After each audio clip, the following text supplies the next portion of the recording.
Asha n'a que 29 ans. Il y a 4 ans, cette jeune Indienne a subi une ablation de l'utérus. Généralement, ce sont des opérations qui sont faites extrêmement rapidement. Elle a eu énormément de complications médicales par la suite. Il n'y a aucune preuve de l'opération, si ce n'est la cicatrice qu'elles ont sur leur corps. Asha, mais aussi Vandana et des milliers de coupeuses de canne à sucre victimes d'hystérectomies abusives. Un scandale révélé par des activistes dans l'état du Maharashtra en 2019, dans le viseur de la photographe Chloé Sharrock. Ce sont en fait les médecins du secteur privé qui ont mis en place une espèce de combine, on va dire, pour générer du profit par le biais de ces opérations. À peu près 80% des femmes ont rapporté que les médecins leur brandissent en fait la menace du cancer. Donc bien souvent, on leur dit « Ah, vous avez mal au genou, c'est sûrement un cancer de l'utérus ».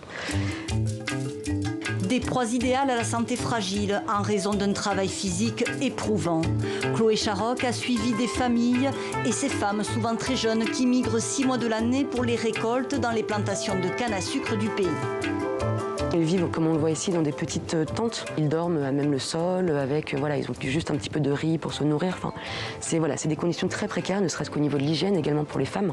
Ça participe également à encourager presque les femmes à accepter également ces opérations. Parce qu'elles se disent, en plus de ça, si je n'ai plus mes règles, ça me facilite quand même beaucoup la vie. Des pratiques abusives généralisées depuis une dizaine d'années dans le district de Bide, berceau de cette main-d'œuvre précaire et vulnérable. Ici, 35% de femmes de moins de 30 ans ont subi une ablation de l'utérus. Une opération qui les contraint aussi à s'endetter. Les tarifs, fixés librement par ces praticiens sans scrupules, peuvent atteindre jusqu'à 600 €, somme qu'elles peinent à gagner en une saison de travail. Le fait que ce soit des femmes issues d'une classe sociale qui est quand même très défavorisée, bien souvent la classe des intouchables, je pense que le fait pour elles de reconnaître déjà qu'elles sont peut-être victimes, c'est déjà très compliqué.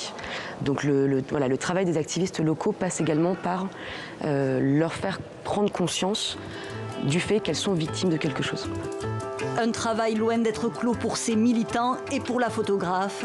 Chloé Sharrock projette de poursuivre ses investigations en Inde, du côté cette fois des hôpitaux privés.